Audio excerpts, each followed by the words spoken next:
अस्सलाम वालेकुम दोस्तों, मैं आपकी खिदमत में हाजिर मोहम्मद सत्तार बाकर अपने YouTube channel astrology with MS Baqar पे।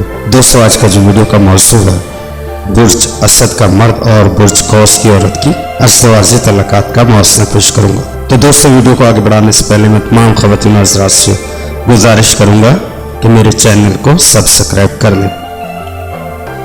कौस औरत इंतहाई जज्बाती होती है, लेकिन इसमें पोशीदा एहतियात का जज्बा भी पाया जाता है।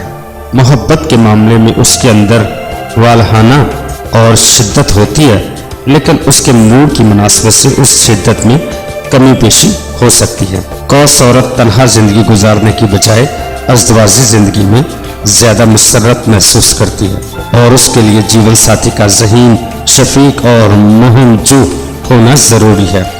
इनमें से अव्वल अल-ज़िक्र तो दोनों खूबियाँ असद मर्द में बदरजातन पाई जाती है। अगरचे असद मर्द की तबीयत में मुहमजोई का मादा कम पाया जाता है, ऐसे मौके पर कमजोरी भी नहीं दिखाते।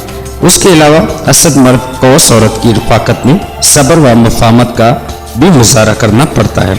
किसी कौस औरत को जीवन साथी के तौर पर मुंतखब करते वक्त असद मर्द को बड़ी एहतियात से काम लेना चाहिए, क्योंकि कौस औरत के तलवन मिजाजी की वजह से जब क्लेश का खदशा पैदा हो जाता है। असद मर्द अगरचे अनापसंद और शहाना तबीयत का मालिक होता है, लेकिन हकीकत में नाकाबिल इत्मीनान जीवन साथी साबित होता है। अलबत्ता बुर्ज असद का मर्द जो कि फजूल कामों और बातों से उलझन महसूस करता है, इसलिए कौस औरत को रफाकत के लिए अफाम तफहीम से काम लेने की ज़रूरत होती है। बहरहाल बाहम मसलत के तहत खुशगवार अज़दवाजी ज़िंदगी गुजार सकते हैं। तो दोस्तों, अपना बहुत सारा ख्याल रखिएगा और अपने प्यारों का भी ख्याल रखिएगा और मुझे अपनी दुआ में याद रखिएगा। अल्लाह हाफिज़, फ़ी अमानिल्लाह।